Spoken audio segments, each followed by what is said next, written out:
Good morning, student. Myself, V.N. Khairnar, PhD Physics from Jawahar Navodaya Vidyalaya, Shegaon. So, in the previous lecture, we have studied about the projectile motion.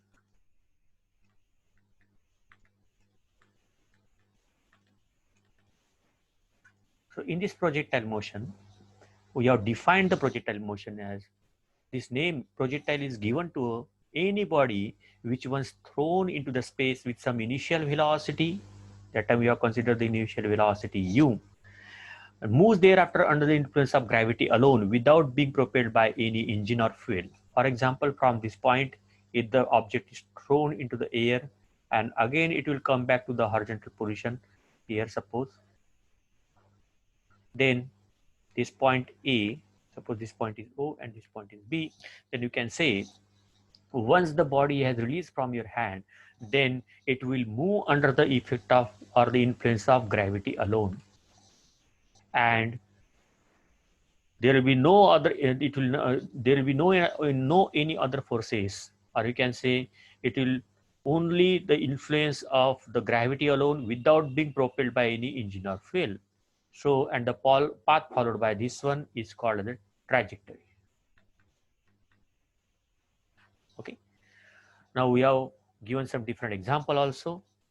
Javelin thrown by the athlete, the object dropped from the aeroplane, the bullet fired from the rifle, jet of water coming out of the side hole of the vessel, and the stone thrown horizontally from the top of the building, etc. Okay. Now here we'll proceed for the next equation, that is nothing but the projectile given horizontal projection. Projectile given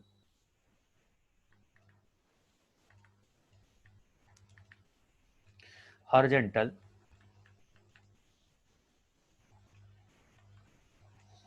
projection. So in the previous case, we have seen the projectile given the angular projection. Here we are discussing about the horizontal projection. So before going to this topic, we have certain assumption used for this projectile motion. What are the assumption? Assumption used in projectile motion, both for horizontal as well as angular projection. So first thing is that we have there is no air resistance. No air resistance on the projectile. Second thing is that the effect due to curvature, the effect due to curvature of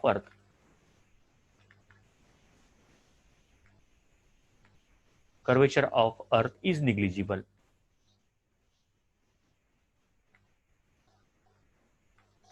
Is negligible. Third point is that the effect due to the rotation of earth is the effect due to the rotation of earth is negligible. And fourth point is, for all points of the trajectory, the acceleration due to gravity is constant. G is constant for all points of the trajectory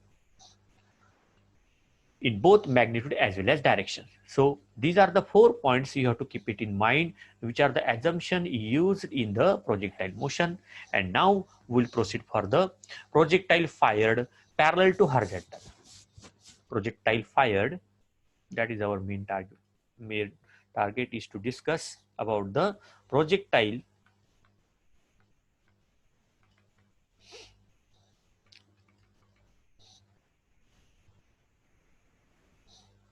fired parallel to horizontal.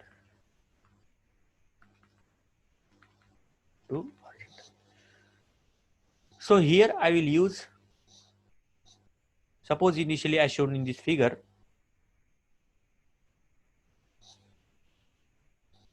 O is the point. Suppose the body is projected horizontally. Body is projected horizontally with the velocity u from this point O, at a certain height h above this ground level. It's nothing but your ground level. Okay. The body is under the influence of two simultaneous independent motion, you can say. So the path here will be like this. So P is the point on this point path. So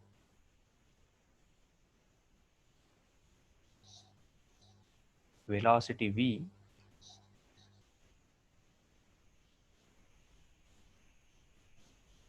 these are the two components, you can say. So this is Vx and this one is Vy. So this one is your x and this total from this point. Suppose this point A, this is the range, capital R.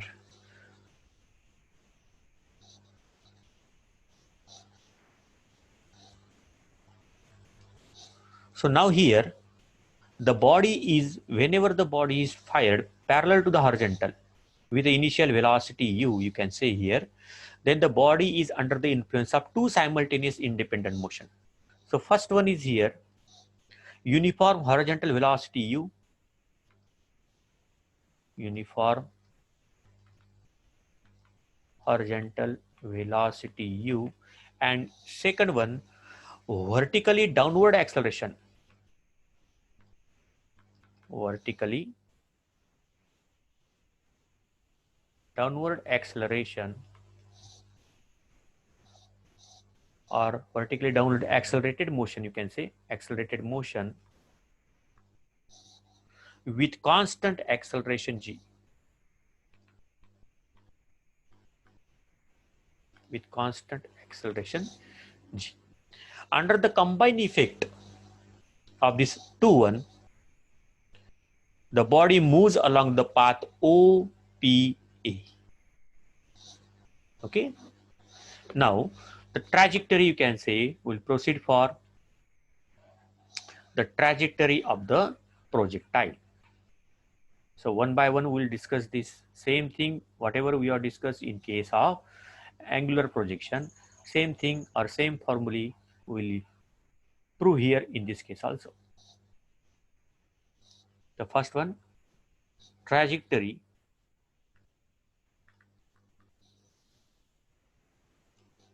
of the projectile.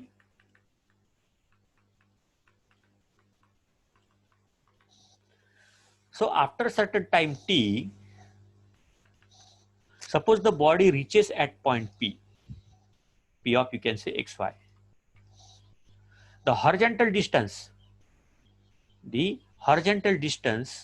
covered by the body in time t is given by x is equal to u into t. See, u is the initial velocity and t is the time period. So by using the very simple formula, speed is equal to distance upon time. So you can say x is equal to u into t, or t is equal to x upon u.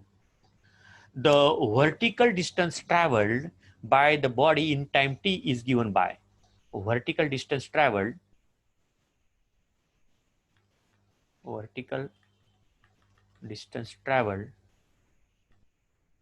by the body is given by this s is equal to ut plus 1 half at square. Now here, vertical distance for the vertical case here, you can say y is equal to u is equal to 0 into t plus 1 half gt square. So simply you will get here 1 half gt square. For vertical motion,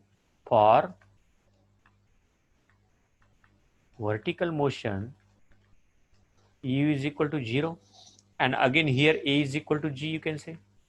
So by putting the value here of u and a in this equation, we will get, and the vertical distance is is replaced by this y.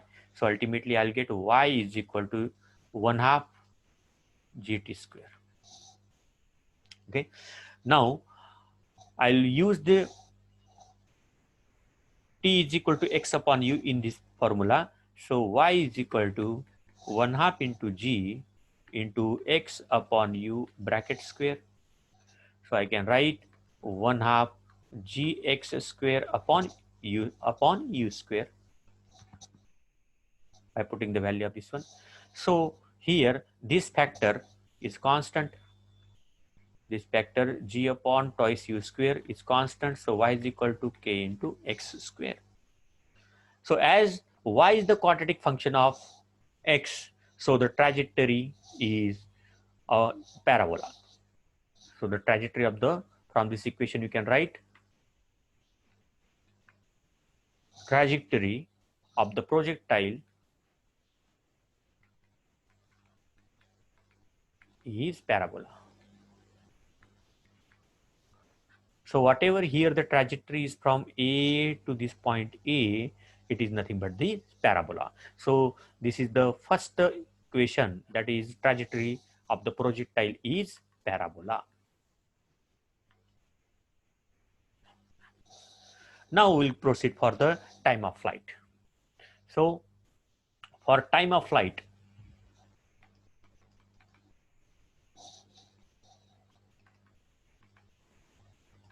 just to remember the time of flight in case of this angular projection or angular projectile, the time of flight is nothing but that is the total time for which the projectile remains in its flight from O to A. From O to A, the total time, suppose is t of the projectile which remains in its flight. That means you can say in air from A to A, from this O to A, whatever the time is taken by the projectile, that is the time of flight. So let it be denoted by capital T. So I can write, again you will use the same equation, S is equal to ut plus 1/2 at square, or I can write this S is now replaced by H is equal to 0 into capital T plus 1/2 into G into T square. So I can write here time of flight T is equal to square root of twice H upon G. Just you transfer this, will get cancel, or just transfer this term, you will get T is equal to this 2H upon G and take the square root of this. So finally the equation is T is equal to square root of twice H upon G, that is the time of flight. Okay. Now next one, horizontal range. For horizontal range,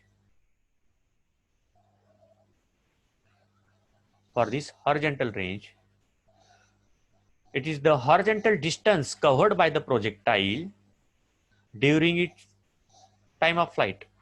Horizontal distance covered by the projectile. So in this case, from the figure, this is nothing but the horizontal distance covered. So that is called the horizontal range. So horizontal range, in this third formula, you can say horizontal range, it is the horizontal distance covered by the projectile during the time of flight. So this R is equal to horizontal velocity into time of flight. Time of flight. So already you have taken time of flight is here capital T. So I can write R is equal to, what is the horizontal velocity? That is nothing but U into time of flight is nothing but capital T. Put the value of capital T here. So I can write U into square root of twice H upon G. So R is equal to U into square root of twice H upon G is nothing but the formula for the horizontal range. So I hope you might have understood these three formulas. Now we'll proceed for the velocity of the projectile at any instant. So dear student, please note it down in your copy. These three equations, or you can say the three formulas we have studied, that is nothing but the trajectory of the projectile is parabola.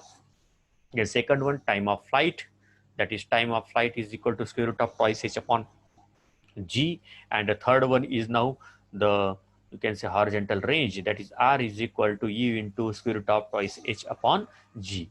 So these three formulae, after this one we'll proceed for, you can say, velocity of the projectile at any instant.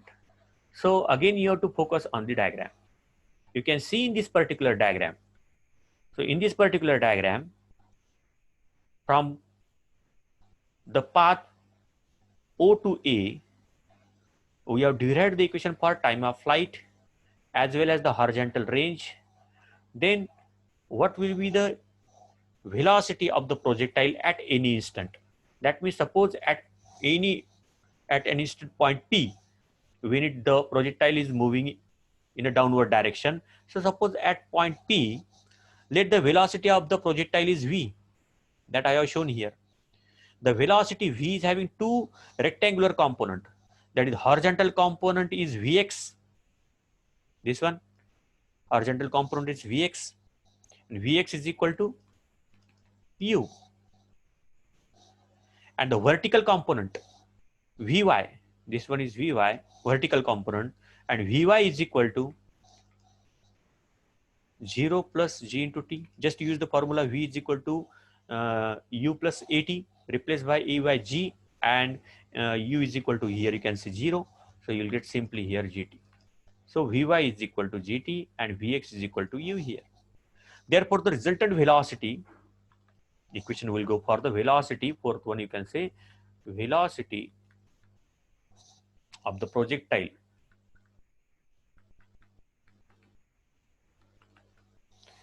at any instant.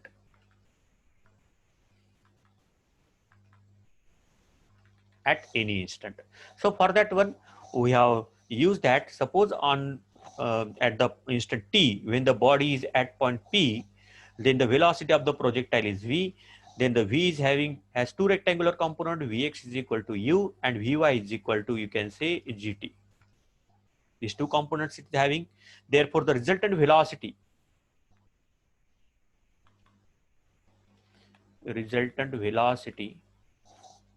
at point P is V is equal to square root of Vx square plus Vy square. Very simple. So put the value of Vx and Vy. What is Vx here? U. So you can write here U square plus what is Vy? GT square. So V is equal to square root of U square plus G square T square. So this is the resultant velocity at point P. Now, if the velocity makes an angle beta, if the velocity, this angle is suppose beta here with the horizontal, then tan beta is equal to Vy upon Vx. So what is Vy? GT. What is Vx? U. Therefore, I can write here tan beta is equal to GT upon U, or beta is equal to tan inverse of GT upon U. So this equation gives you the resultant velocity of the projectile as well as the direction. You can say the velocity makes an angle beta with the horizontal. Therefore, you can find out this angle beta also from this equation. So dear student, in this projectile motion and the projectile given horizontal projection, see here we have fired an object from point O. You can take a very simple example. If you are on the top of the building and if you throw any ball or any object in this particular direction, then ultimately it will follow this path OA and it will hit on the ground at a distance r. That is nothing but the, you can say, range from this point O, from the bottom of this one, or from this particular point to this point A, that is nothing but your r. And we have found the different, you can say, the formulas for the trajectory of the projectile, that is nothing but parabola, time of flight, that is t is equal to square root of twice h upon g, then horizontal range, r is equal to u into square root of twice h upon g, and then the velocity of the projectile at any instant. This is very important. At any instant is given by this equation, v is equal to square root of u square plus g square t square. And if the velocity makes an angle beta with the horizontal, then you can find out this angle also, beta is equal to tan inverse of gt upon u. So I hope you have understood this particular topic here of projectile given horizontal projection. So in the previous lecture, we have discussed about the projectile given the angular projection, and here we have discussed about the projectile given the, you can say, horizontal projection. Okay, so please once again go through all these formulae and keep it in mind.